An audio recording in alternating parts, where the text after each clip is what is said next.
Hi, this is Joe again with another review. When I say in this video, we'll be discussing the 1959 film Return of the Fly, starring Vincent Price. Of course, obviously this is a review of a sequel from the original Fly movie, which took place a year earlier, in 1958. But this time they made it like years and years later. But they didn't really go into that much the years that went by between the last movie and this one. Of course, this movie is a direct sequel to the original Fly movie, which of course also Vincent Price. Well, the plot of this movie is now the original Fly star, which is Vincent Price's nephew, decides to take up the mantle and continue his father's experiments and to determine what killed his father, because he doesn't really know the whole full story about what happened to his father. Just did an experiment and he died. So after the death of his mother, Richard Price's sister-in-law, he decides to continue his experience and pretty much owns the whole estate now. And Vincent Price, it goes to his uncle, Vincent Philippe, says, "Hey, why don't you help me out finance some of the experiments here?" And he's saying no, because he knows what happened from before. He doesn't want to go through the burn over again. And he says, "Oh, okay." And then eventually, Richard Price does agree to maybe not help out financially, but at least assist him to make sure that nothing goes wrong. And so far, nothing goes wrong until the nephew's business partner decides to screw him. And of course, it finds out that the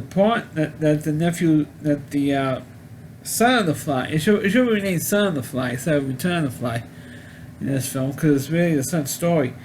The son's partner, or assistant, is helping with the experiment, decides, who is actually a wanted criminal in England, and somebody found out about it, or the son found out about it, and they had a fight. And what the guy did, he put the son into the disintegrator, reintegrated machine, and put a fly in there with him. So it got happened to him when it happened to the guy's father. So, which does happen. He had the face, he had one leg, his left leg, and his left hand is part of the fly. And his actual head was on the body of the fly.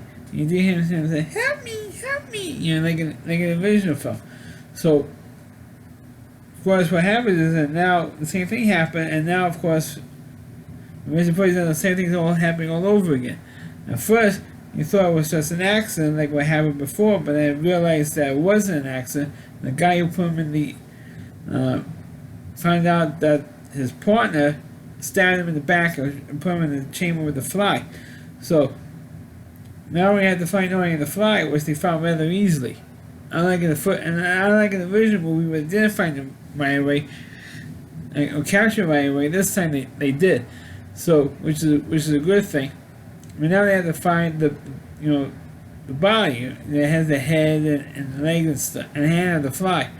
So the cops are looking for him because he was killing people. Got revenge on his partner, and he killed somebody else. So now they're trying to find out what the hell, where's the fly, and Vincent Price may convince the cops, don't kill him. You can capture him, but don't kill him, because otherwise we won't be able to restore what happened. So they eventually did, and major spoiler for those who never saw this movie, was able to restore him back to where he was. And the guy who stabbed the son of the fly in the back, he ended up getting killed in this movie. So they killed the villain, and they were able to restore it, which is unlike in the original movie, where the original fly dies at the end of the original film. This one was a little bit of a happier ending, because they were able to restore the character back to the way he was. which is unusual for a horror movie like this, because usually when they restore him, they usually die at the end, like in The Invisible Man or The Wolfman and stuff, and other, horror movies back in the 40s. This one is a happy ending. They're able to save the guy and restore him back to the way it was, which is, unusual for a horror movie.